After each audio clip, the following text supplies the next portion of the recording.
Di Bea Cukai juga sistem IT-nya kita perbaiki sekarang.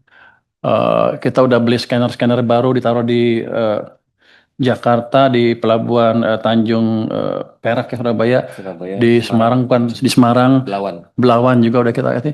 Tapi biasanya di sana kan scanning di sana aja udah. Saya mau tarik begitu di scanning dapat gambarnya, dapat langsung ke pusat. Jadi pusat bisa melihat langsung barangnya apa.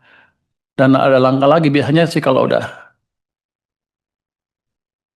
dideteksi di lapangan, ditanya harganya berapa, apa pas nggak harganya segala macam, biasanya di lokasinya di sana di tempatnya di Tanjung Perak atau di Semarang atau di Belawan. Sekarang kita akan tarik ke Jakarta di mana yang memutuskan hanya Jakarta sehingga daerah nggak bisa main-main lagi. Itu sistemnya sedang sedang kita kembangkan. Mungkin Maret tahun depan sudah berjalan dengan penuh. Jadi kita keluarkan cukup banyak sumber daya untuk memastikan itu berjalan.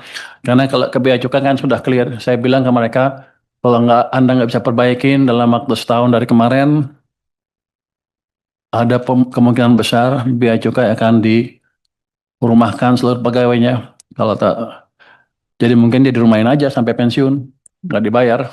Nggak tahu dibayar apa nggak? Mau nggak kita bayar lah. Rugi gua kalau bayar loh. Tapi dengan semangat seperti itu, saya pikir orang kita cukup pintar kalau digebuk sedikit, gebuk banyak juga, apalagi kalau digebuk banyak.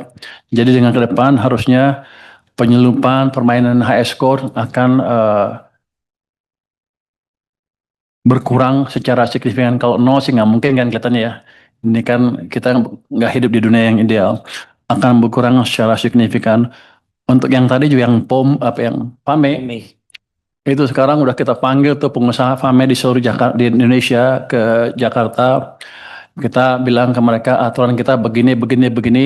Kita nggak akan deviate dari aturan itu. Anda siap-siap aja. Kalau Anda mau berbisnis terus, ikut aturan kami. Kalau enggak, saya hajar dia. Jadi setiap ada pelanggaran-pelanggaran itu, kami dapat namanya, termasuk yang sibuk-sibuk, yang ribut-ribut di Medsos. medsos tentang Balpres. Kami dapat namanya, kami investigasi pajaknya seperti apa. Ternyata banyak dari mereka nggak bayar pajak. Saya datangin orangnya ke sana untuk suruh bayar pajak. Jadi ini harus fair. Kalau mereka nyerang ya harus bersih. Kalau mereka nyerang-nyerang aja untuk menghindari menutupi kejahatannya, saya hajar dari pajak. Itu ternyata boleh saya main di pajak. Emang nggak bayar pajak. SPT-nya 0000 selama 5 tahun berturut-turut berarti nggak bayar pajak. Ada yang selalu nihil padahal punya gudang banyak sekali. Jadi jangan main-main lagi dengan pemerintah. Kita serius. Dan ancaman saya ke Bea Cukai juga serius. Kalau mereka main-main, kita hantam. Sama juga ke pajak juga. Sebentar lagi akan ada perbaikan yang amat signifikan.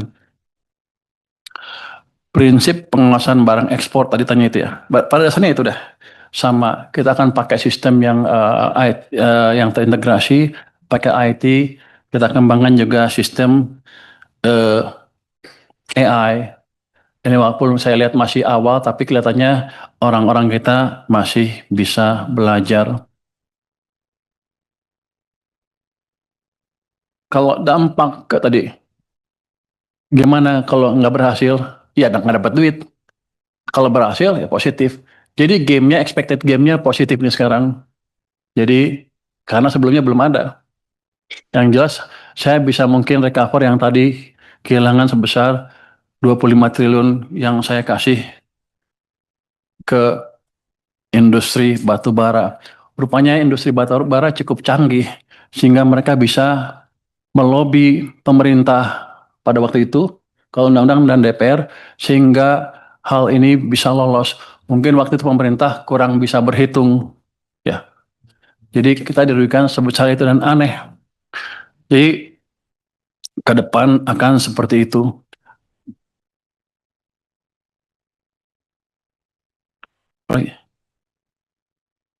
Yang utama apa? Untuk roadmap hilirisasi, kan itu di luar wewenang Kementerian Keuangan, tapi kami akan bicara ke Kementerian SDM, Ya.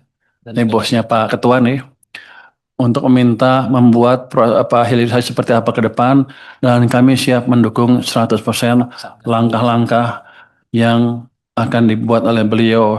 Ada satgas? Ada satgas gitu. Sudah ada satgas hilirisasi, tinggal kita dorong aja. Ada anggota dari kita? Pak Menteri SDM sebagai Saya Pak enggak. ada satgas hilirisasi dan Menteri SDM sebagai ketua, saya sebagai anggota. Yang jelas kita akan eh, jalankan supaya ke depan akan berjalan dengan betul. Untuk post clearance, clearance dan pre-pros and clearance, apakah sudah zero fraud? Mungkin zero fraud tidak mungkin akan diciptakan, nggak akan mungkin akan terjadi. Tapi kita tingkatkan semaksimal mungkin sehingga orang-orang kita tidak bermain-main lagi. Karena saya kasih tahu mereka, kalau mereka main-main risikonya clear sekali.